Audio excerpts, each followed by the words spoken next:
Hello and welcome to this week's edition of the Herald podcast, normally recorded in our studio at the Bishopbriggs Media Centre, currently recorded from our volunteers' homes. To keep in touch with us, use our social media platforms, Facebook, Instagram and Twitter, which are all at Q and Review. That's CUEANDREVIEW, or get in touch via information@qandreview.com. That's information@CUEANDREVIEW.com.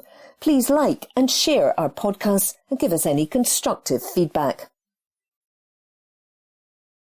The Herald, Wednesday the 18th of May 2022. News. Death toll of autism and learning disability patients revealed. This article is by Helen McCardle. 14 patients with autism or learning disabilities have died since 2015 while detained in psychiatric facilities in Scotland, figures reveal. The statistics were released for the first time by Public Health Scotland, PHS, following a parliamentary question by Scottish Conservative MSP Alexander Burnett, who has campaigned to end the national scandal of otherwise healthy people being locked up for months or years due to a lack of community-based support. The PHS report does not detail the causes of death, but does show that 7 of the deaths occurred in patients who had been resident at an inpatient psychiatric facility for between 91 and 365 days, with 6, 43% in patients whose stay had exceeded at least 1 year. 6 of the 14 patients were aged 65 or older, 3 were aged 55 to 64, 4 were aged 45 to 54, and 1 was under 45. Rob Holland, Acting Director of the National Autistic Society Scotland, said the data was a step forward in understanding the experience of autistic people and people with a learning disability within inpatient psychiatric facilities. He added, while it does not shine a light on the reasons for the deaths, it does highlight how almost all of those that died had been within institutional care for more than 30 days, with 6 people having been there for more than a year. Hospitals are not homes, and it adds further impetus to the Scottish Government's Coming Home strategy to reduce delayed discharge and support people to live in homes of their own choosing. Previous research by the Mental Welfare Commission in Scotland highlighted tragedies, including that of a 40-year-old man with a learning disability and swallowing difficulties who had choked to death while out for lunch with staff and other patients in 2012-2013. An investigation found no lapse in care, and the food he was eating should have been safe. A second case in the same year involved a 55-year-old patient with a learning disability and multiple complex physical problems who died in an ambulance on their way to hospital while subject to a short-term detention certificate. Concerns were raised about their care in the run-up to their death.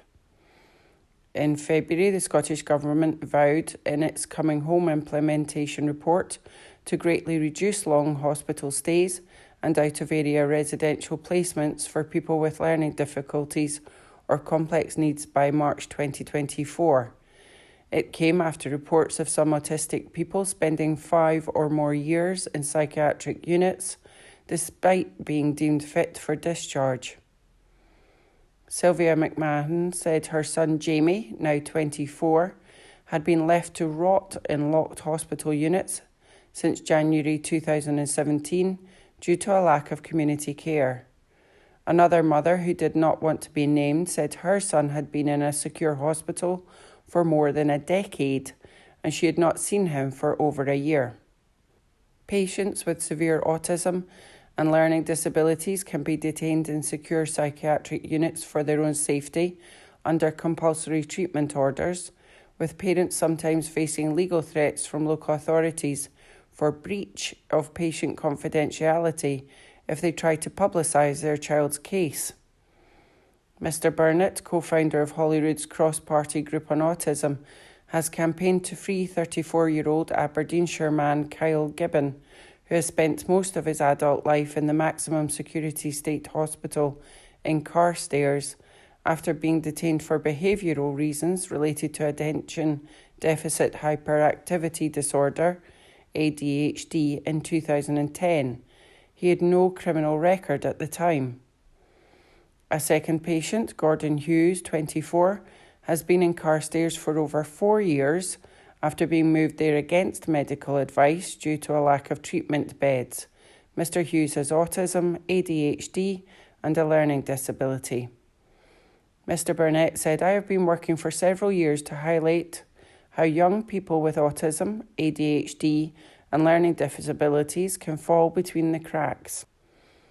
The use of secure care for otherwise healthy individuals is a national scandal, and these figures needed to be made public." Quite rightly, PHS suggests support in the community should be the norm, but there are still too many young people in secure units who will be traumatised by the experience. Each of these tragic deaths represents a person, a family, and a question left behind. A Scottish Government spokesperson said any death is distressing for family, friends, and those close to the individual. However, it is not possible to draw conclusions about cause of death from this data. Patient safety remains a priority for the Scottish Government, and the Scottish Patient Safety Programme continues to be implemented in all NHS boards to improve the safety of care and ensure better outcomes for some of our most vulnerable people. This article is by Helen McCardle. The Herald, Wednesday the 18th of May 2022. News. Scotland nurse and midwifery workforce growth slowest in UK. This article is by Helen McCardle. The number of nurses and midwives registered in Scotland has risen by just 280 in the past year. Scotland experienced the slowest year-on-year increase in the workforce of any part of the UK, amid warnings that staff are quitting due to too much pressure and pandemic burnout. Figures from the Nursing and Midwifery Council show that 3,030 Scotland-based nurses and midwives joined the UK's professional register in 2021-22, taking the total number in Scotland to a record 71,802. However, 2,750 nurses and midwives left the register over the same period, an increase on the previous year and equating to a net gain of just 280 staff or 1.4%. That compares to an increase of 2.6% in England, 2.7% in Northern Ireland and 2.2% in Wales. Not everyone currently on the register will be employed by the NHS, and the figures for those joining do not include those returning after career breaks. However, the figures come after NHS Scotland data revealed a 170% increase in nursing and midwifery vacancies between December 2020 and December 2021. Matthew McClelland, Lead Director for Scotland at the NMC, said the rise in people leaving nursing and midwifery reflects the picture we're seeing for the UK as a whole and shows the impact of pressurised environments, challenging workplace cultures and the pandemic on the workforce. Colin Pullman, Director for the Royal College of Nursing Scotland, said, "With over 6,000 nursing and midwifery vacancies in the NHS and significant shortages of registered nurses within Scotland's care homes, more must be done to retain current nursing staff and ensure nursing is attractive, well paid and meaningfully supported." A Scottish Government spokesman said, "Staffing is at a record high level following 10 consecutive years of growth, with overall staffing up by over 22% since 2006. Our national strategy commits to increasing the NHS workforce even further, with 1,800 additional full-time posts on top of projected workforce growth requirements. There has been an increase in the number of student midwifery places this year, and the shortened midwifery course for existing staff is now open for its second year, which will help deliver safe, effective, quality care for women and their families, as well as developing our existing workforce. This article is by Helen McCardle. Recorded from the Herald on the 18th of May 2022, from the sports section. Mark Bennett hoping to celebrate new Edinburgh contract with 1872 Cup win over Glasgow Warriors, by David Barnes. Mark Bennett has a golden opportunity to celebrate his latest contract extension with Edinburgh in style, by helping guide the capital side to glory over former club Glasgow Warriors on Saturday's high-stakes 1872 Cup clash at Murrayfield. The 29-year-old centre made the switch eastward along the M8 in 2017 after being deemed surplus to requirements by former Scotland head coach Dave Rennie. By a combination of injury, his own form and Edinburgh's limited game plan under Richard Cockrell means he had unfinished business to take care of in terms of really showing his old club what a mistake they made in letting him go. Bennett has been given a new lease of life at club level this season thanks to the more liberated approach to the game championed by new head coach Mike Blair, and he has started to rediscover the form which led him to being shortlisted for World Rugby's Breakthrough Player of the Year award in 2015, before becoming an Olympic silver medalist with Team GB 7 sides in 2016. It's a great place to be, we're playing some brilliant flowing rugby and building a great home at Dam Health Stadium, said Bennett after putting pen to paper on a deal for the now customary undisclosed period of time. I'm really happy to be staying at Edinburgh Rugby. I wouldn't want to be anywhere else. Edinburgh need to win Saturday's match to hook their place in next year's European Champions Cup, and if they can overcome a 13-point deficit from their defeat to Glasgow in March, then they will also reclaim the 1872 Cup. This Saturday's match is huge with regards to the playoffs in Europe next season, added Bennett.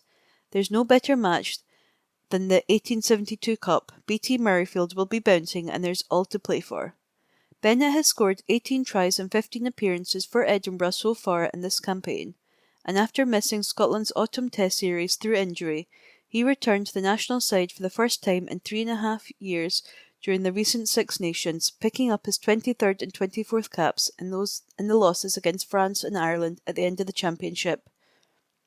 I've absolutely loved working with Mark this season, said Blair. He's really come into his own as a leader, and we've been really impressed with the way he's carried himself around our younger players too.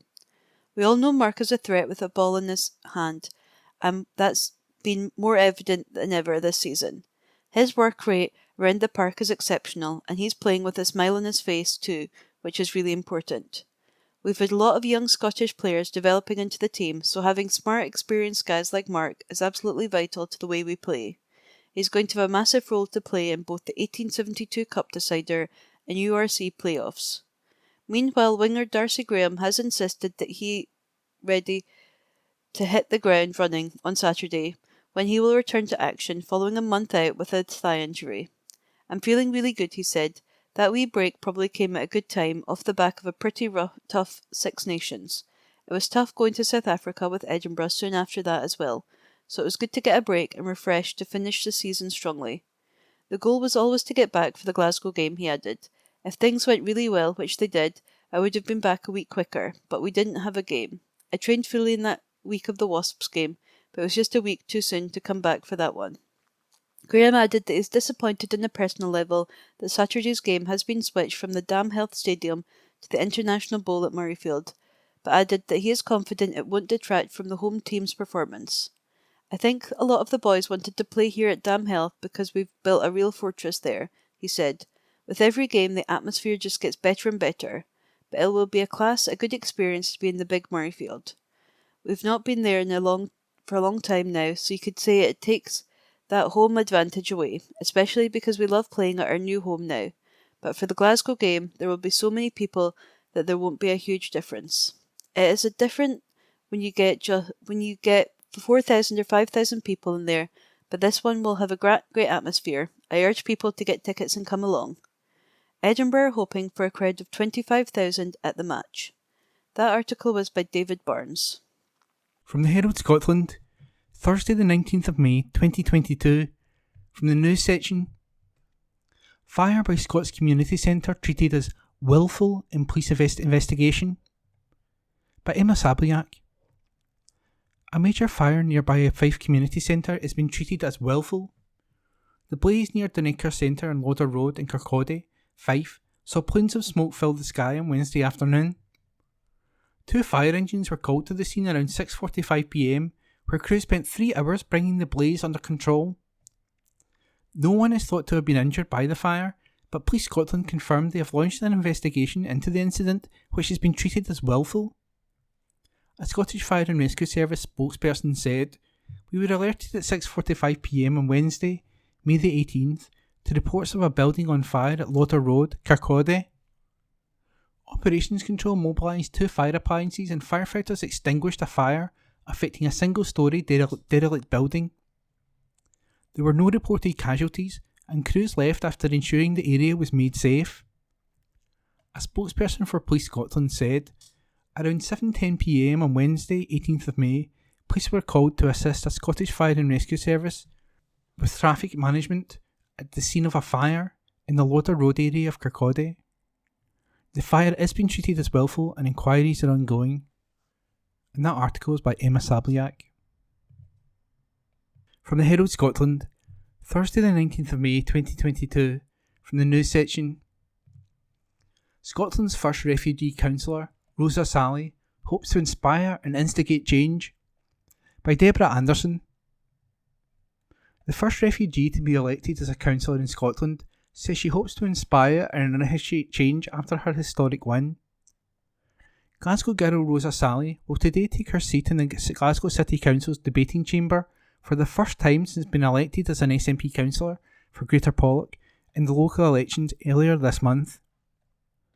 Miss Sally has campaigned for the rights of refugees since she was a teenager and, with school friends, formed the activism group the Glasgow Girls, who protested against the dawn raids by immigration officials in Drumchapel in 2005 and inspired a musical drama.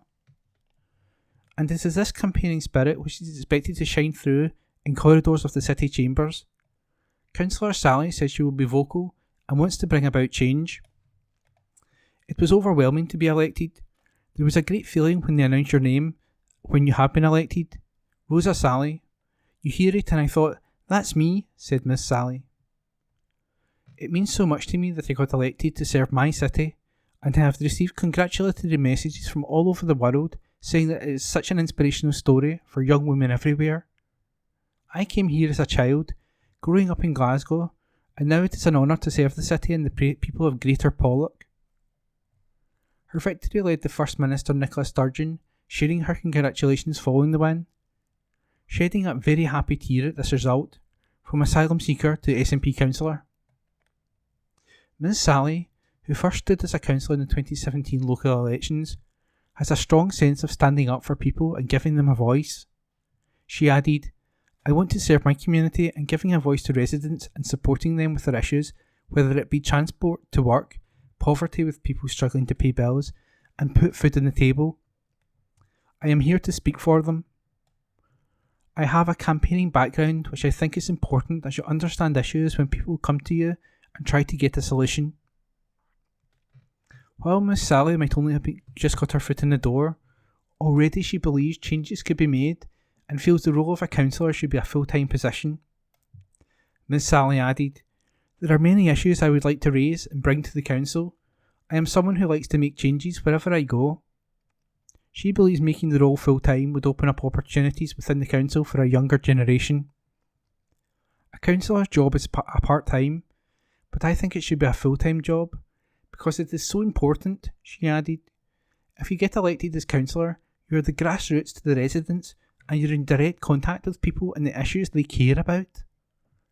As the role is currently part-time, it won't suit everyone, but we should be encouraging young people to stand for elections as well, to make a change in their community, and maybe the role needs to be full-time so people can give it their full concentration. I'm just in my first few days, and I've just looked into the council offices, but we do need to see more diversity encouraging different backgrounds, or young people and women, to stand for election." Miss Sally, 33, arrived in Scotland as a young girl 2 decades ago when her family was forced to flee Iraq. While at Drumchapel High School, she was one of a small group of pupils who came together to protest at the detention of a friend. From a school petition, the Glasgow Girls campaign grew and soon attracted national attention, highlighting wider concerns about the treatment of asylum seekers. Miss Sally studied at the University of Strathclyde, Graduating in 2013 with an honours degree in law and politics, and later worked with the Scottish Refugee Council and the Education Strategy Commission to establish scholarships for asylum seekers. She also co-founded Scottish Solidarity with Kurdistan, visiting Kurdish regions in Turkey as a human rights activist. 5 years ago, she was inducted into the Saltire Society's Hall of Fame of Outstanding Women of Scotland. It is difficult to come here and set up a new life in a different city, she added. I have been accepted and people think of me as their own. I think with the situation in Ukraine, people can see how quickly life can change. You could be a refugee tomorrow. You could have a great life and then your country is attacked, you become a refugee. It is out of your control, but I think Glasgow now understands what a refugee is. 20 years ago you might have had to explain why you came to this country, but we have moved on and raised awareness, and we have made an impact on what a refugee is. And that article is by Deborah Anderson. Herald Scotland recorded on Thursday 19th of May 2022. Arts and entertainments. Books. Fans of his dark materials will be pleased to hear Philip Pullman is back with more drama. By Herald Magazine. Fiction. 1. An Olive Grove in Ends. Moses Mackenzie. Wildfire. £16.99. Ebook £8.99. Seon Hughes has a dream to rise to the heights, social and literal, of Bristol's Clifton neighbourhood. But born into the infamous Hughes family, the only way to drag himself out of the deprivation he lives in is to deal drugs. The hurdles he faces are made clear 10 pages into Moses Mackenzie's engrossing debut novel. When he commits a crime, Seon, son of a pastor and in love with the daughter of another, must work out who knows of his crime and who can be trusted. In a manner tender yet unsentimental, Mackenzie describes Seon's battle to navigate this complex neighbourhood, which offers few escape routes from the usual predetermined outcomes for its inhabitants, none of which traditionally end in Clifton. Just 24, Mackenzie has delivered a remarkable debut full of wisdom. 9 out of 10. 2. Here Goes Nothing. Steve Toltz. Sceptre, £18.99, ebook £8.99. For anyone who's gone through the last few years and thought things couldn't possibly get any worse, Steve Toltz's latest novel, Here Goes Nothing, is here to prove you wrong. Angus Mooney is trying to come to terms with his own death as his murderer makes moves on his pregnant widow. Meanwhile, a new, even more deadly pandemic is sweeping the globe. This vision of the afterlife is far from utopian, with the dead taking all the worst aspects of human nature with them as they depart the mortal plane. Toltz, whose debut novel, A Fraction of the Whole, was shortlisted for the Booker Prize, offers wit and plenty of food for thought with this dystopian novel, but if you're looking for a feel-good read, you should steer clear. 7 out of 10. 3. The Schoolhouse, Sophie Ward. Corsair, £16.99, ebook £9.99. Sophie Ward's second novel is a blend of thriller, police procedural and teenage diary, predominantly set in an experimental school in the 1970s. Protagonist Isabel becomes entangled in the search for a missing schoolgirl in the 1990s, as her own troubled past rears its ugly head. The mysteries of the child's disappearance and of what scarred Isabel so deeply 15 years earlier makes the book a page-turner, with some intriguing themes of trauma and abuse. But the links between the cases are tenuous and breakthroughs by investigators solving them appear at times contrived. Some of the violence seems sensational and the motives not entirely convincing. 5 out of 10. Non-fiction. 4. Time as a Mother. Ocean Vuong. Jonathan Cape, £14.99, ebook £8.99. Ocean Vuong is a writer to watch. He proved that in his impossibly moving debut book, On Earth We Are Briefly Gorgeous. This is his second poetry collection, and he touches upon many of the same themes: sexuality, being an immigrant in America, art, plus throughout the poems he's constantly grappling with the death of his mother. While some of the more experimental poems don't feel hugely accessible, the simpler verses feel more powerful.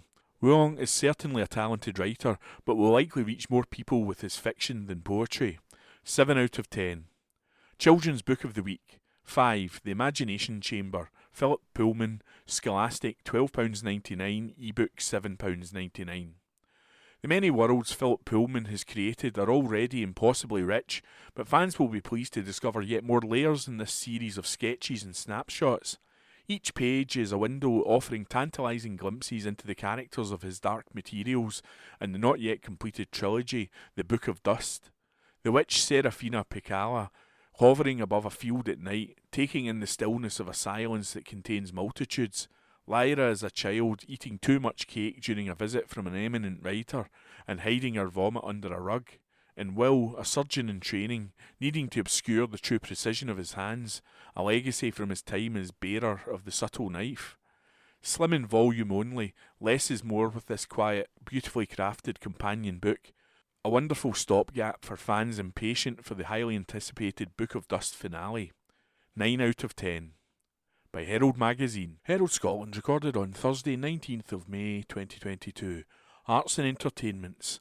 Of Blood Descended, Stephen Veerappan, Book Review. By Alistair Mabbitt. Of Blood Descended, Stephen Veerappan, Polygon, £8.99. Born in Glasgow and raised in Paisley, Stephen Veerappan's dual Scottish and Mauritian parentage sparked an interest in mixed marriage and dual heritage in his studies as a historian, particularly in Renaissance Britain. In the course of his research, he discovered John Blank, a black trumpeter who played at the courts of Henry VII and VIII, and for this novel he's invented a fictional son for John Blank, Anthony. Of Blood Descended introduces us to Anthony Blank, a trumpeter like his father, as he returns to the household of Cardinal Wolsey in Hampton Court in 1552, 2 years after leaving it. Not yet 20, Anthony left Wolsey's service in disgust at all the spying that came with it, spying that he himself partook in at Wolsey's behest. He now thinks he was a bit of a fool for giving up such a good job to be a lonely, penniless music teacher, living with his stepmother, but he had other motivations for quitting. Tired of constantly being an outsider, he wanted to undo the traces of his blackness through prayer and godly living. Anthony's been summoned back to Hampton Court because Wolsey, splendidly realised here, wants him to take part in a King Arthur-themed masque, being held in honour of Charles V of Spain, who is in England visiting his uncle Henry VIII for 6 weeks. Anthony is reluctant to prance around to be gawped at playing the Black Knight in an Arthurian masque, but he's persuaded to return to Wolsey's service as an investigator when the dead body of Pietro Gonzaga, a historian from Mantua, is found in the grounds. The temptation is too much to resist. Clad once more in the livery of the Cardinal, Anthony, who was weary of being small, of not mattering, is empowered to investigate in his name. Gonzaga, he finds, had been tasked with studying obscure manuscripts and neglected archives to find evidence that would prove Henry VIII was descended from King Arthur, thus strengthening his hold on the throne. This knowledge directs him towards a murky and dangerous plot involving ancient books, prophecies and murder. The engaging Veerappan falters only on the occasions when he resorts to tired tropes thriller writers should know to avoid, Anthony being taken in by a screamingly obvious trap being the worst offender. But these are easily overlooked in a crisp evocation of Renaissance-era London, which is just enough period detail to bring it to life, but not so much as to overburden it. I particularly like the offhand mentions of the vinegary smell of paint, and the reason you wouldn't see people riding horses through London streets. In Anthony Blake, Veerappan has come up with a protagonist who could sustain several sequels, as well as being in love with a nun, which never ends well. He's a Renaissance hero who doesn't like horses and isn't much good at riding them. A black man who bristles when slighted but was embarrassed by a father he felt didn't try hard enough to fit in. And a conflicted young man who doesn't like to admit, even to himself, that he must have been a pretty good spy in the first place for Wolsey to retain his services now. He also seems at a crossroads politically, having adored the charismatic golden-haired king when he first ascended to the throne. He now sees the cold cunning that lurks inside Henry, and seems to have growing reservations about the system he serves, all of which promises interesting developments in future instalments. By Alistair Mabbitt. The Herald Scotland, Thursday, 19th of May, 2022. Voices. Alison Rowett. Queen or Nicola Sturgeon? Make the contest for coverage fair. Here is a tale of two queens and their press coverage. The first queen is the official monarch with a capital Q and a crown to prove it. Last Sunday, the UK's main commercial broadcaster gave 2 hours and 40 minutes of prime time over to a celebration for the Queen's Platinum Jubilee. One of the show's hosts, Philip Schofield, described the night of entertainment as eclectic, which was certainly one word for it.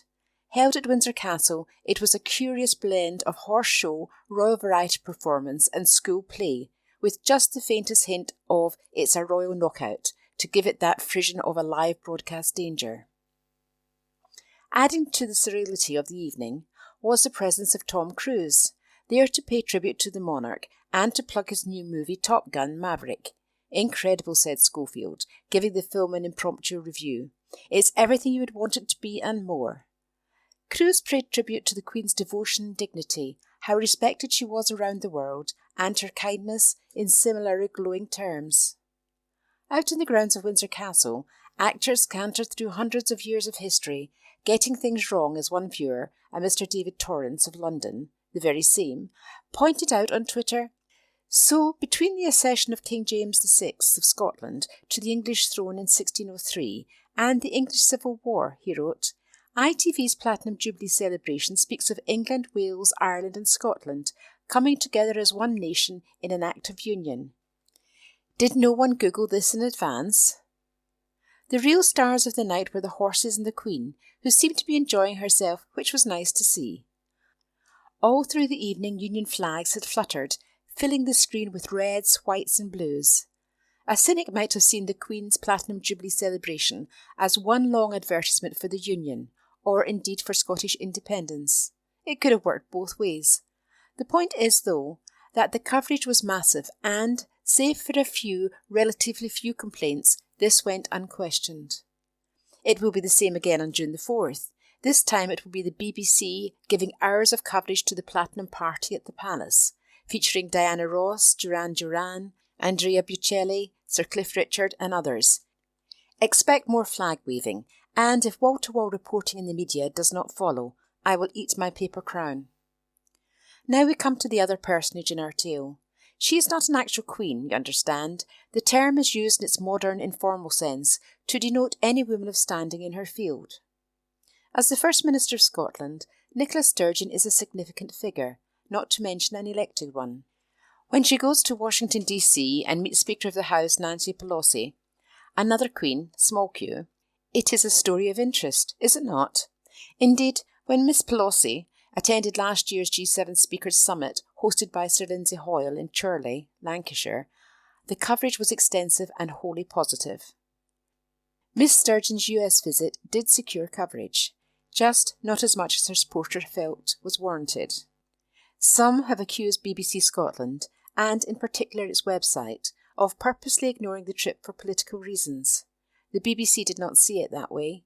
It said the trip, including the First Minister's comments on climate change, was the lead story on the website for much of the day, with mention of Miss Sturgeon moving further down the story as a fresh line, a comment from COP26 President Alok Sharma, was added. This did not convince some observers, one of whom, Stuart Easton, said coverage of the US trip had been noticeably and wrongly absent from BBC Scotland's news coverage. Mr. Easton is a former head of news at BBC Radio Scotland. He is also, as his Twitter bio says, a former head of communications for the SNP at Westminster. Both sides in the argument have a point, but on balance BBC Scotland could and should have done more. As a rough guide, if Nancy Pelosi thinks someone's visit is newsworthy enough to tweet about, you should be giving it big licks too. Moreover, the subjects raised by the FM, including NATO membership and Ukraine, should have been of global interest given what Scotland houses in its backyard. As for whether the BBC's actions amounted to a cock-up or conspiracy, I am inclined towards the former. BBC Scotland cannot win in such cases. Too little coverage and it gets pelters, too much and the same would happen, but from the other side. The ideal Goldilocks formula would just be enough coverage across all media outlets to make for a balanced whole, but it is not in the interest of those who want a fight to take such a broad view. As wearying as fights can sometimes be, they are worth having, if only to keep all sides on their toes. Sometimes that old saw, just because you're paranoid does not mean that they are not out to get you, is true. Take, for example, that utterance by the Queen during the last Scottish independence referendum, when she hoped people will think very carefully about the future. According to David Cameron's memoirs, this was the raising of the royal eyebrow he had asked for to bolster the No campaign. Buckingham Palace, however, was reportedly displeased by his interpretation of the Queen's words. Whatever, it happened, and who can know what impact it might have had? Reporting should be objective, but coverage, how much and where in the running order an item goes, is often subjective. Times and priorities change. Pre-COVID in Ukraine, for instance, the Vardy Rooney libel trial would likely have been given more prominence. There is some appetite for it, but not nearly as much as once might have been the case. People are far more interested in how they're going to heat their homes this winter. The coverage given to the Platinum Jubilee celebrations will be too much for some, just as the amount afforded the First Minister's US trip was, for others, too little. There is no harm in pointing out either of these things, albeit with a little less fervour than has been in the past. Just as the BBC does itself no favours by always appearing defensive, so its critics are too quick to see conspiracy when there is none. This article was written by Alison Rowett. The Herald, Monday the 23rd of May 2022. News. Nicola Sturgeon accused of peddling ScotRail spin over 30% cuts to train services from Monday. This article is by Martin Williams. The First Minister has been accused of peddling ScotRail's spin over the cuts to services as calls are made for urgent action to fix staffing shortages. The accusations have been flying as it emerged that service cuts with nationalised ScotRail mean the last trains to major cities will leave before Scotland's World Cup playoff with Ukraine starts. Ministers are being urged to lay on more trains to ensure the cuts do not stop many of the Tartan Army attending. Train operator ScotRail confirmed it will slash services by nearly a third from next week due to a driver shortage, exacerbated by two pay disputes involving the National Union of Rail, Maritime and Transport, the RMT, and ASLEF unions after the rejection of a 2.2% pay rise. ScotRail says the temporary but indefinite move to Act 700 services, which comes into play from Monday, has come as a result of the drivers' pay dispute, which has meant some refusing to take up the option of working rest days and Sundays.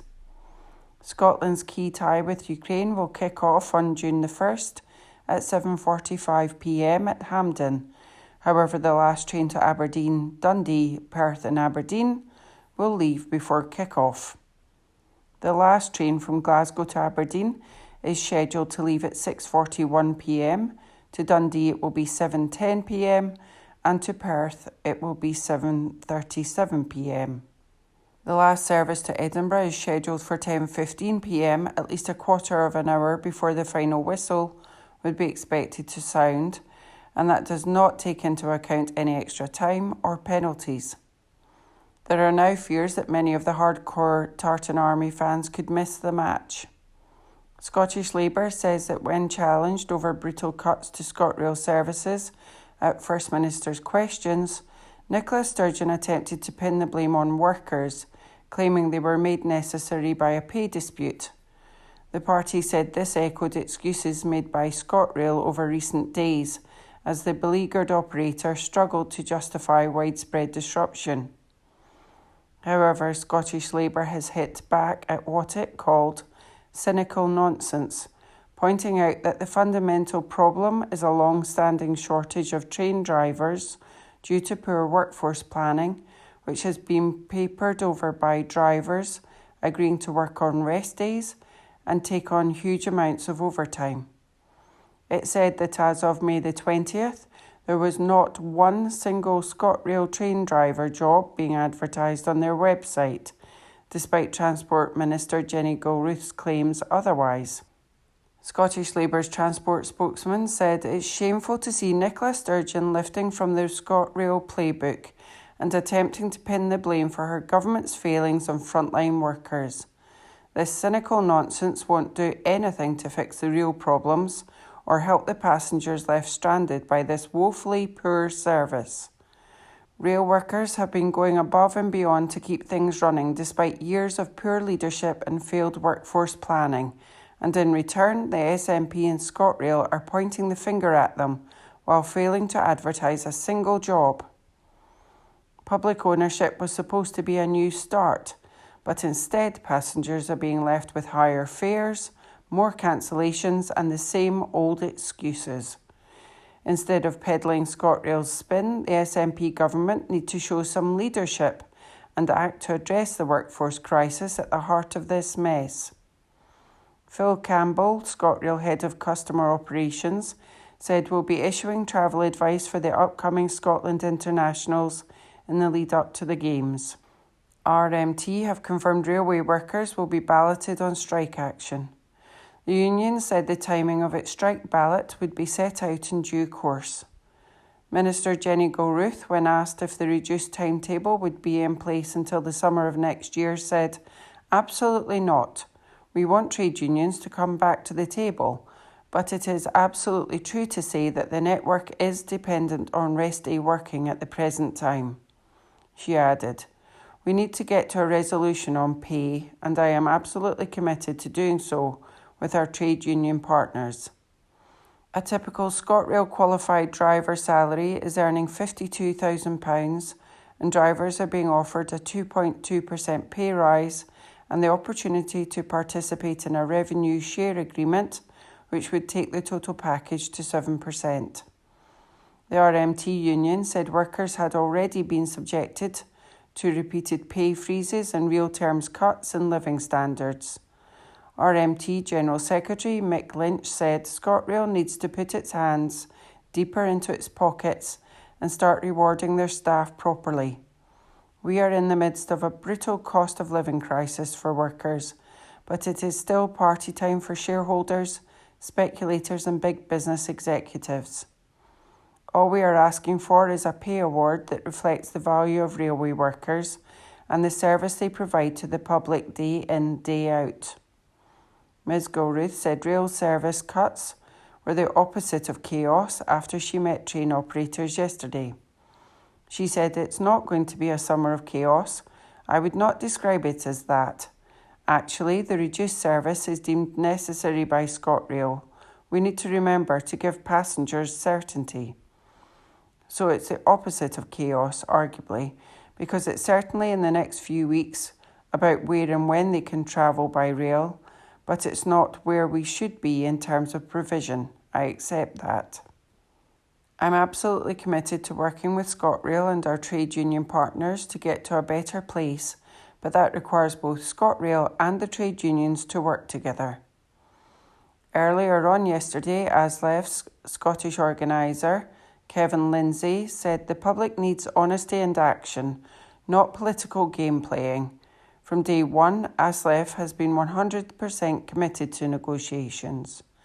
The reality is, we've been waiting on more talks since our 5-minute meet on May the 4th. Since then, we have only heard from them through the media. We have had no correspondence and no offer in writing at any time. We've not had the details of the 2.2% offer or the proposed bonus scheme in writing from them. It is high time ministers stopped the spin and instructed ScotRail to withdraw their attempt to butcher the timetable, which is more about the purse than the passengers, and to get back round the table for immediate, meaningful talks on pay. We remain available at any time, any place, anywhere to save Scotland's railways from these politically motivated service cuts.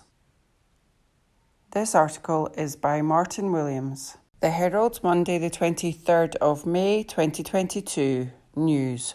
Scotland is at increasing risk of drought and needs to save water now. This article is by Andrew Quinn. Scotland is at an increasing risk of drought and measures must be put in place now to ensure water supplies are kept at safe levels, researchers have warned. They say public and private supplies of drinking water could be under threat due to drier summers and depleted reservoir levels. The project, which investigated how people are affected by droughts in Scotland, was led by Kerry McClymont, a PhD student in Heriot Watt's School of Energy, Geoscience. She worked with Professor Lindsay Beavers from the University of Edinburgh and the project was funded by Scotland's Centre of Expertise for Waters. They have now recommended that Scotland creates an improved early warning system for droughts and uses tourism campaigns to ask visitors to use water wisely. They also said the perception of Scotland as a wet country may encourage people to waste water. Scotland experienced water scarcity in 2018, 2020 and 2021, with the latter being the second driest summer in Scotland for 160 years. At the time, the Scottish Environment Protection Agency said above average rainfall was required to see long-term recovery because a significant rainfall deficit had built up over the summer. Water scarcity and droughts pose a particular risk to private water supplies which supply communities and businesses. Professor Beaver said in Scotland, lots more people have a private water supply than in the UK as a whole, especially in rural areas. This will pose a problem as droughts increase because it makes resilience planning more complex. Around 3% of Scotland's population is on a private water supply, more than 150,000 people. Private supplies are more prevalent in rural areas. 1/3 of the population in Argyll and Bute is reliant on such a water supply, compared to 0.1% of the population in Aberdeen. The research found rural communities on private water supplies may experience enhanced exposure to droughts compared to urban areas. Ms McClymont said, the focus of the research was on the social and environmental factors that affect people's ability to prepare for or recover from a drought hazard. These cover everything from people's age, how isolated they are, and what access they have to early warning systems. The study found elderly or very young people are more vulnerable to droughts, as they are likely to have reduced mobility or poor health. Poor health and low income also make people more susceptible to droughts and less able to adapt in response to drought risk, she added. Scotland is really good at assessing flood and drought risk, but we need to understand the circumstances that can enhance people's vulnerability to drought exposure, to better communicate drought risk and improve personal resilience. This can help to mitigate the impact these factors have on vulnerability. We identified policy recommendations to improve communication around drought forecasting, drought preparedness and drought response to increase resilience for people on a private water supply and more broadly for people across Scotland. The study also noted tourists can be unaware of their water use as well as creating greater demand for water. Each person in Scotland uses about 165 litres of water each day, and increasing water use, population growth and climate change will increasingly affect future water resources. In October, Scottish Water said maintaining some public water supplies remained a significant challenge.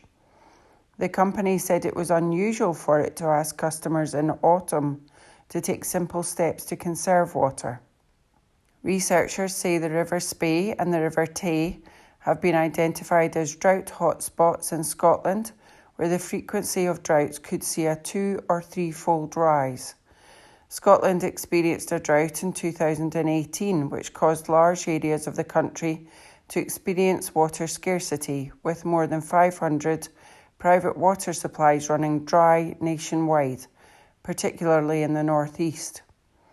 In 2019, the water level of a Highland loch is thought to have dropped to its lowest in at least 750 years. Loch Vaa, near Aviemore, had been mysteriously losing water since September the previous year. The Scottish Environment Protection Agency has suggested the loch had suffered due to a relatively dry winter. Last year's drought meant that in July there were more than 30 tankers transporting supplies by road around the country. This was reduced through August but continued in some areas where demand remained high, such as Tinnabrooch and Skye. People with reduced private water supplies were offered free bottled water through a Scottish Government support scheme. It came after some springs, streams and rivers used for private supplies, particularly in the north and west, were running dry, and despite the forecasts of heavy rain for parts of Scotland, it was feared many remained vulnerable. This article is by Andrew Quinn. From the Herald Scotland, Monday the 23rd of May, 2022, from the sports section. Justin Thomas eclipses Will Zalatoris in playoff to claim second USPGA title. Justin Thomas overturned a record equalling 7-shot deficit before beating Will Zalatoris in a playoff to win his second USPGA championship following a dramatic climax at Southern Hills. Chile's Mito Pereira held a 1-shot lead on the 72nd hole after seeing his birdie putt in the 17th stop agonisingly short of the hole, but pushed his drive into the creek and ran up a devastating double bogey. That left Thomas and Zalatoris to contest a 3-hole aggregate playoff, and Thomas birdied the 13th and 17th and parred the 18th to lift the Wanamaker Trophy for the second time, having started the day 7 shots off the lead. That meant the former world number 1 equalled the biggest comeback in USPGA history, John McAfee coming from 7 behind and Tom Watson after 54 holes to defeat Watson and Jerry Pate in a playoff at Oakmont in 1978. Thomas had holes from 6 feet in the par 5 13th to match the birdie Zalatoris had made after finding the green in 2, but Zalatoris missed from 8 feet for birdie on the 17th after Thomas had driven the green in the 302-yard par 4 to set up a 2-putt birdie. Zalatoris then could not hold his lengthy birdie putt in the 18th, and Thomas safely 2-putted for par to get his hands on the Wanamaker Trophy for the second time following his 2017 win at Quail Hollow. Thomas had birdied the 17th in regulation and missed from 10 feet for another in the last, his third 67 of the week setting a target of 5 under par that only Zalatoris was able to match, with Pereira and Cameron Young 4 under, and England's Matt Fitzpatrick and Tommy Fleetwood sharing 5th place and 3 under. Fitzpatrick began the final round 3 behind Pereira, and his chance looked to have disappeared as he followed a front 9 of 36 with bogeys in the 10th and 11th, but the 27-year-old from Sheffield chipped in for birdie across the 15th green to revive his hopes. However, Fitzpatrick pitched into the bunker to bogey the 17th and ended his chances of becoming just the second winner of the USPGA and first in 103 years. "It's a tough one to take right now," Fitzpatrick said. "Just got to try to take the positives. The first 3 days I was immaculate. Everything I was doing was right. Maybe today wasn't quite as switched on. I made too many mistakes on the simple things. I didn't hit it in the fairway enough. There were just a few things today which I could have done better looking back." Rory McIlroy's second successive Sunday charge in a major had earlier ended in disappointment as his wait for a 5th major title and his first since the 2014 USPGA goes on. McIlroy finished runner-up in the Masters thanks to a closing 64 at Augusta National, a round which culminated in wild celebrations from the 4-time major winner after he holed a bunker shot in the 72nd hole. In stark contrast, McIlroy's closing 68 in Tulsa was followed by him declining to speak to waiting reporters before quickly collecting his belongings from the locker room and heading to his car. The reaction was understandable, given that McIlroy had enjoyed a 1-shot lead following an opening 65 from what proved to be the favourable side of the draw. A second round of 71 was far from disastrous, but Saturday's 74 left him 9 shots off the pace heading into the final round, a deficit he swiftly reduced thanks to 4 birdies in a row from the second. The par 3s had been McIlroy's undoing, however, the 33-year-old playing them in just 5 over par in round 3, even with a birdie in the 14th, and the 6th cost him another shot on Sunday after missing the green and hitting a poor chip to 20 feet. Good birdie chances went begging in the 9th, 12th and 13th, and McIlroy's faint hopes were ended with a bogey on the short par 4 17th. Fleetwood had set the early clubhouse target after 5 birdies and 6 holes from the 12th gave him a closing 67, but said he had not contemplated his total being good enough to win or get into a playoff. "I'm going to be happy wherever I finish," Fleetwood said. I've never thought it was enough, but it was great to have what's going to be my best result of the year so far in a major. And that article was unattributed. From the Herald Scotland, Monday the 23rd of May 2022, from the sports section. Lewis Hamilton confident he can return to winning ways after comeback in Spain. Lewis Hamilton said his brilliant comeback drive at Sunday's Spanish Grand Prix has resurrected his dream of fighting for an 8th World Championship. Red Bull's Max Verstappen raced to his third victory in as many outings after Charles Leclerc was cruelly eliminated from the lead when engine gremlins struck his Ferrari on lap 27 of a sizzling race at Barcelona's Circuit de Catalunya. Sergio Perez took second, 1 place ahead of Hamilton's ever-impressive Mercedes teammate George Russell, with Carlos Sainz fourth. Hamilton's race seemed doomed after just 4 corners when he collided with Haas Kevin Magnussen and sustained a puncture. The 7-time world champion stopped for repairs and emerged last but one, 30 seconds behind his nearest competitor and more than 1 minute off the lead.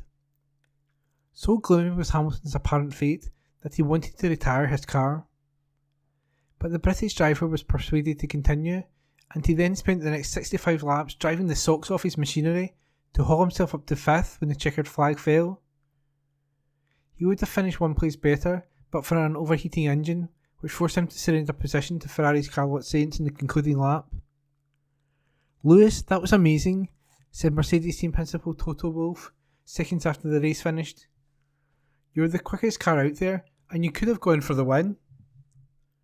Hamilton's race engineer Peter Bonington added, "It is only just the beginning." Mercedes chief strategist James Vowles also joined in the love-in.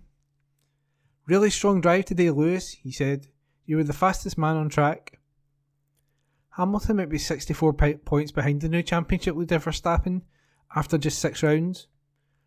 But with 16 races still to come and Mercedes on the road to recovery, is the 37-year-old confident of a swift return to the winner's circle? "Yes, definitely," he said. "We have made a lot of improvements with the car. If I didn't have the issue at the start, I would have been fighting the Red Bulls, so that gives me a great hope at some stage we'll be fighting for the win. I was 30 seconds behind the next driver when I left the pits. I was thinking this would be impossible to get back into the points, but the team said, 'No, you're on for 8th. I couldn't understand it at the beginning, and I thought they were just being super optimistic, but I decided to give it everything and see where I could finish, and it turns out I was higher than 8th. It feels better than a win when you've come from so far back and faced that adversity. Since the final race of last year, it has been difficult all round. I have had difficulties with the car, and constant knockbacks with safety cars and not much fortune either, so it hasn't been easy. But then to come back as I did today, it felt like the olden days, and to me, that is amazing. Mercedes' revised floor and new front wing have helped to all but eliminate the porpoising woes that have plagued their season. Russell was also impressed to secure his 2nd podium of the year. Can we fight for a world championship? You bet we can, added Wolff. We have reasons to believe we can get there. If you look at the standings, it is very hard to see, but motor racing is a different ballgame. We've seen today that Ferrari didn't score a lot of points when they should have, and we will absolutely push flat out to bring us back into the game. British driver Lando Norris withdrew from his post-race media commitments after he was diagnosed with tonsillitis. The 22-year-old, who finished 8th in the 35-degree heat, was examined by a McLaren doctor after the race, but the British team are optimistic he will be fit to compete in Monaco next weekend. And that article was unattributed. From the Herald Scotland, Monday the 23rd of May 2022, from the Voices section. Issue of the day, the baby formula shortage gripping the US. Report by Maureen Sugden. Every mother's worst nightmare is unfolding in the United States, with a baby formula shortage that has deepened during the pandemic and is now a full-blown crisis, leaving parents searching for vital milk and, at times, taking desperate, dangerous measures. What's happening? For mothers who do not breastfeed and depend on baby formula to feed their children, the situation is dire in the United States, where children are being hospitalised as a result of parents trying to homemade makeshift formulas, or using any product they can find, leaving some infants who need specific formulas to have reactions against new ones, while other parents are trying to limit the amount of formula they use. Why is there a shortage? From the early days of the pandemic, baby formula was hit by supply chain issues in the same way as many other common products, with ships stuck at ports and warehouses not able to move products due to staff and truck driver shortages, as well as panic buying and issues that ultimately led to poorly stocked and sometimes empty shelves in stores worldwide. It hasn't improved. The closure of a manufacturing plant for Abbott Laboratories, the biggest US supplier of powder infant formula, in Michigan in February, has seen the situation deteriorate. The factory shut after it recalled infant formula products after 4 babies took them developed infections. The firm said there was no link between its formula and the infections, but investigations began.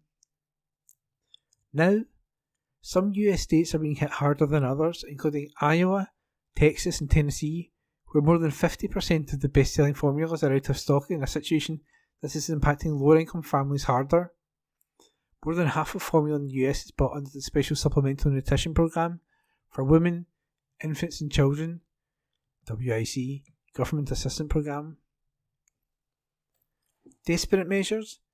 Parents in crisis mode are searching the web and online forums for homemade formula recipes, and although Facebook, TikTok and YouTube have posted warnings over the harms of such content, some babies are being admitted to hospital across the country.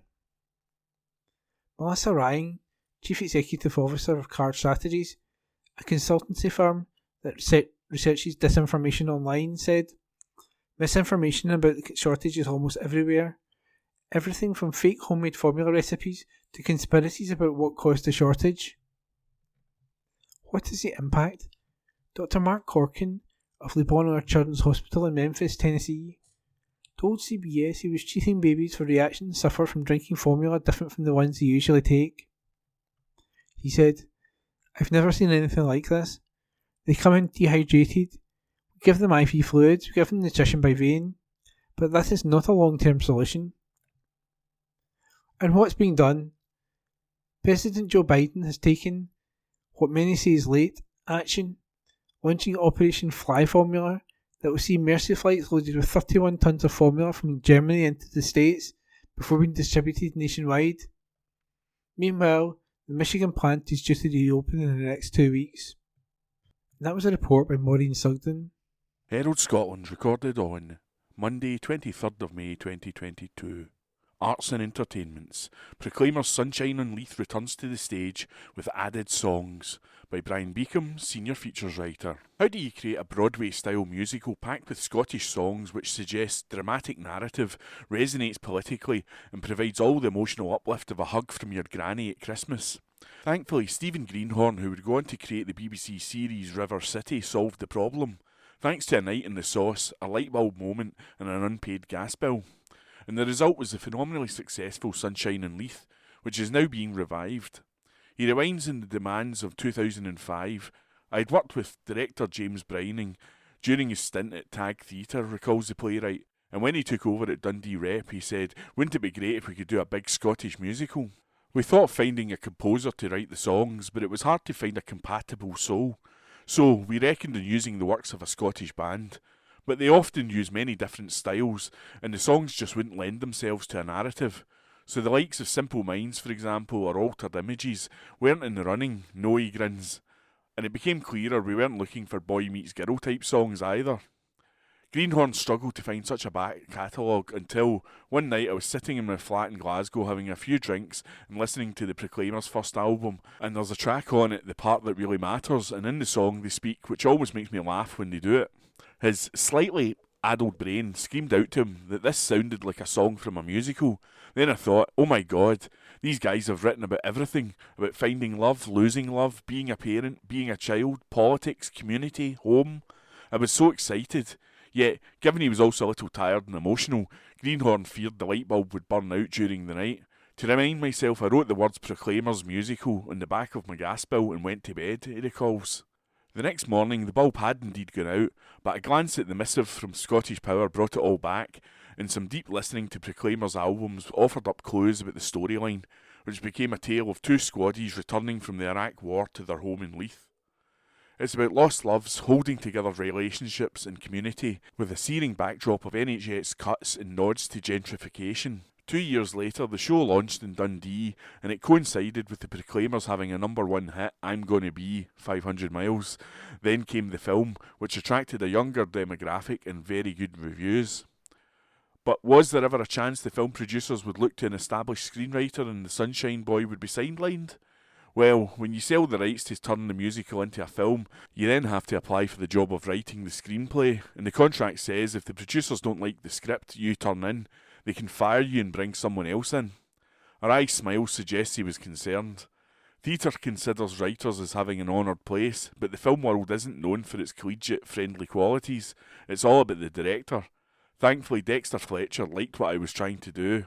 He offers a dark smile. I don't know how I would have coped had I not been given the chance to write the film.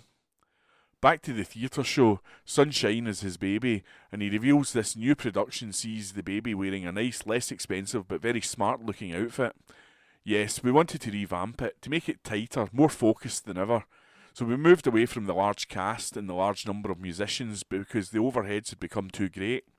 Now we have more actor-stroke-musicians, reducing the cost, and we've got more Proclaimer songs being thread, so it's more scored than the previous production. Sunshine is one of many Stephen Greenhorn success stories. His classic play Passing Places became a feature of the Scottish Higher syllabus. He's also written extensively for television, with the likes of Doctor Who, and more recently Around the World in 80 Days, starring David Tennant. But was writing always part of his very being? Past interviews reveal he grew up in Fauldhouse in West Lothian, studied physics at Heriot-Watt before switching to Strathclyde University, where his English Lit degree included a life-changing theatre studies option.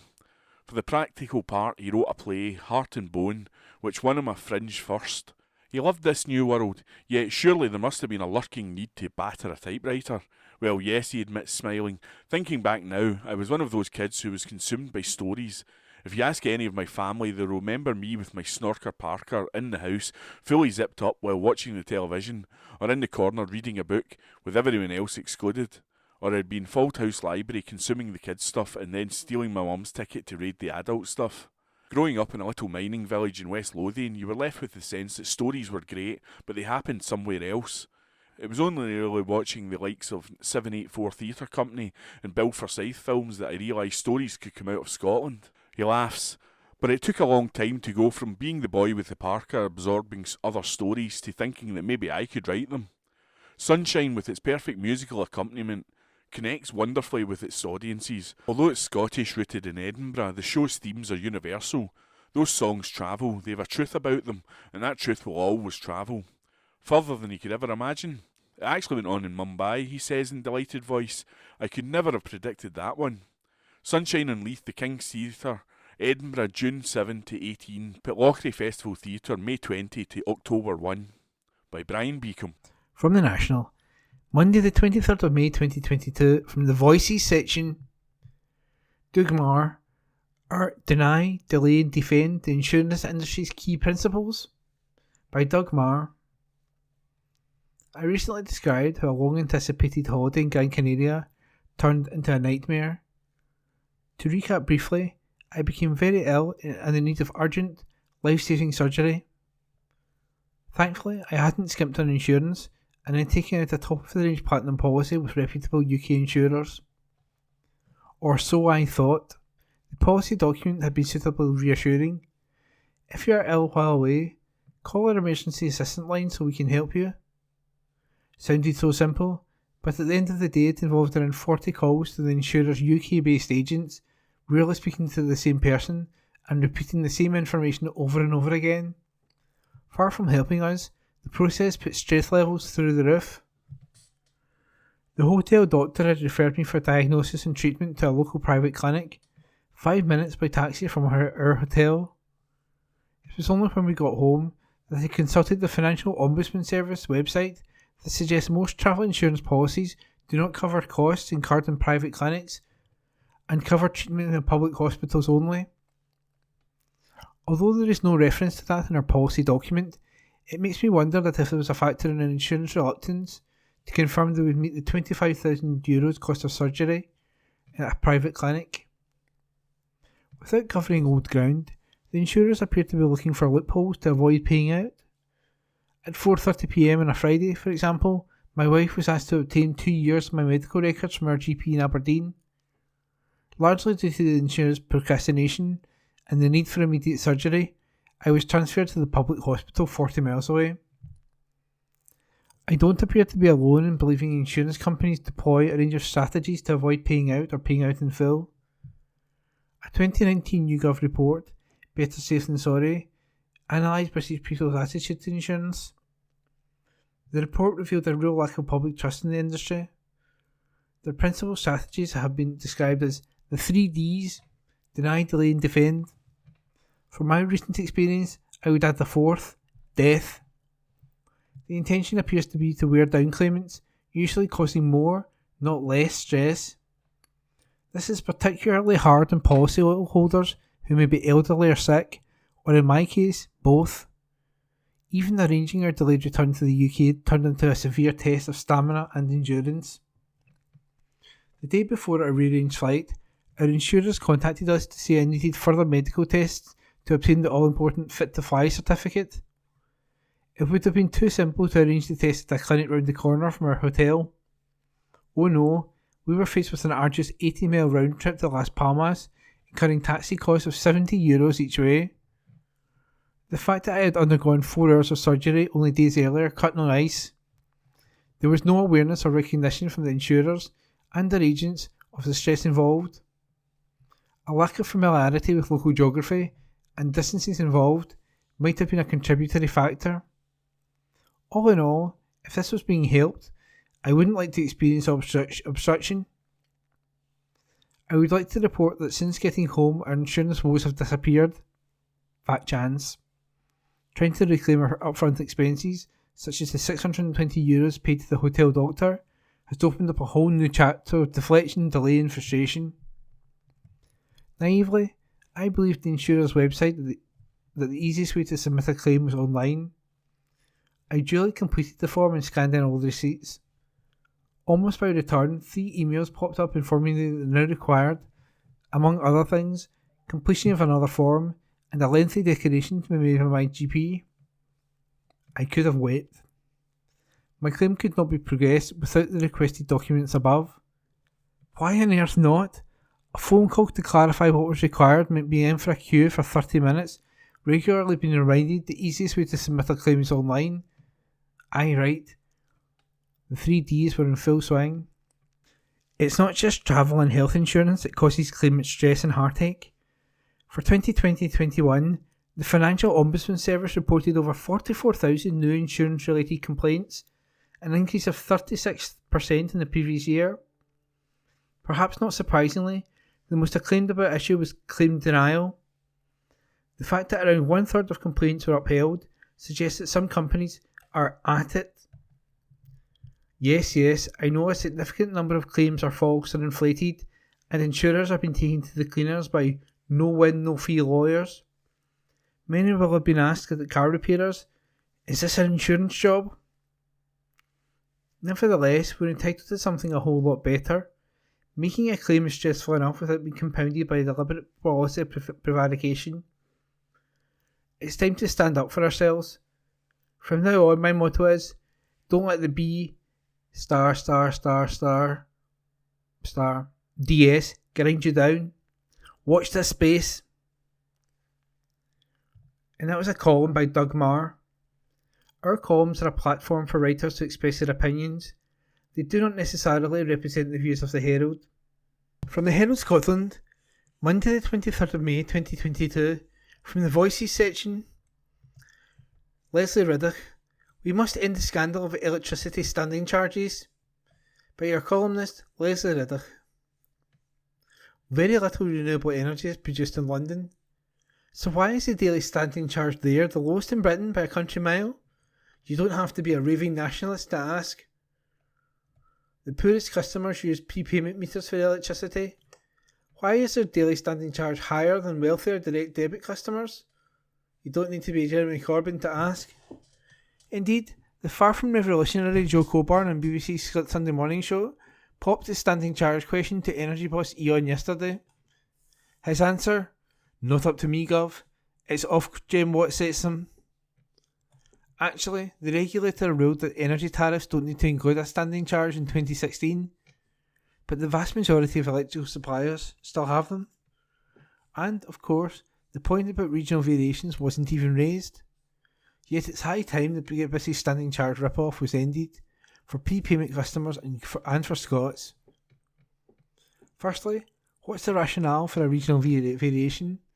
It's hardly that electricity supplies are in higher quality the south of Scotland, South Wales and South West England. All have soon seen 100% charge rises. It's not even that these areas make the smallest contribution to green energy production. Au contraire, Scotland is a net energy exporter, and the wind farm covered south of Scotland helps keep lights on across the whole UK, yet its people are paying disproportionately for the privilege. London, by contrast, was ranked the worst city in England and Wales for renewable energy use in 2016, and green energy production is still negligible.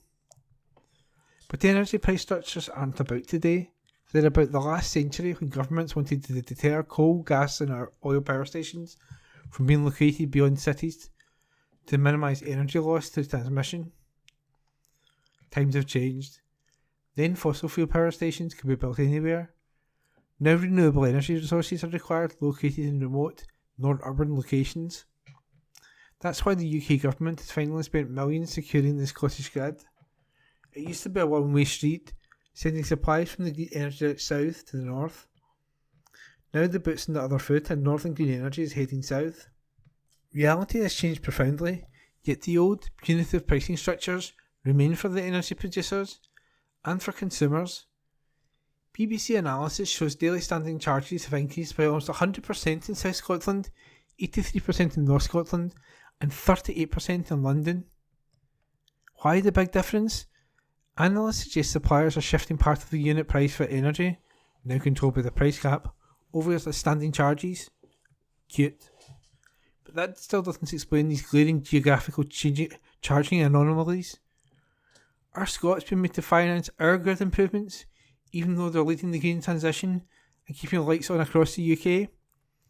Whatever the real reason, Scots, with the UK's highest levels of fuel poverty, are paying the highest electricity standing charges in Europe, along with South West England. For poor Scots, the standing charge rip-off is even worse. About 4.5 million people in the UK have prepayment meters, and most earn less than £18,000 a year. But while the average annual direct debit bill has risen from £693 to £1,971, the average prepayment meter bill has risen from £708 to £2,107, up to £360 of that was due to standing charge rises, a regressive flat rate levy that must still be paid even when prepayment meters are disconnected or empty. It is outrageous. Essentially, the standing charge is the poll tax of our time, but with less visibility and a lot less political traction. Why does no one seem to care? Certainly, standing charges aren't the biggest part of anyone's bill, but they may be the final straw prompting self-disconnection so people can't cook, store food, wash themselves properly or clean clothes. Even in those extreme circumstances though, the standing charge keeps racking up, and since debt must be paid off before reconnection, even the generous addition of a £30 fuel voucher will not necessarily let prepayment customers switch lights, fridges, heaters and cookers back on. The system is stacked against the poor, Scots and rural customers. It's a shameful situation that's been going on for years. Ofgem says standing charge hikes were brought in to pay for failed energy companies, and charges in some regions have increased more than others because of that reallocation of network costs, which differs between distribution networks. This is obfuscation, plain and simple. Ofgem are letting companies fleece Scots because they can. The long-term answer is to take back control over the whole energy sector through independence, so we can start asking the really big questions. Should energy be renationalised? And why do we need to supply companies if smart meters can't be made to work properly? Meantime, there's a lot of hand-wringing about the difficulties Rishi Sunak might encounter trying to direct assistance towards the poorest energy customers. But despite the confusion of her powers and responsibilities in Britain's energy industry, the clout of the Chancellor is clear. He could abolish standing charges and prepayment meters immediately and permanently and devise a new system without unfair regional variations or flat tax rate levies. But he won't, nor will any other part of the broken privatised electricity market. Ofgem haven't bothered to tackle the problem themselves, and private energy companies have serious form in ripping it off the poorest customers, euphemistically dubbed mis-selling. Any new pricing system they devise will inevitably contain craftily hidden charges, and if the big six object to the characterisation as rapacious profit machines that fleece the poorest, oldest and unsuspecting customers, why was a price cap actually deemed necessary by a laissez-faire Tory government? And why, according to the Energy Shop comparison website, have electricity standing charges almost doubled since this cap was introduced in 2019? As a small gesture towards combating destitution, Number 10 should abolish standing charges on prepayment meters, unless levelling up is really just hot air. A comment piece by Leslie Riddoch. Our columns are a platform for writers to express their opinions. They do not necessarily represent the views of the Herald. And that was this week's The Herald podcast, normally recorded in our studio at the Bishop Briggs Media Centre, currently recorded from our volunteers' homes with the publisher's kind permission. Thanks for listening.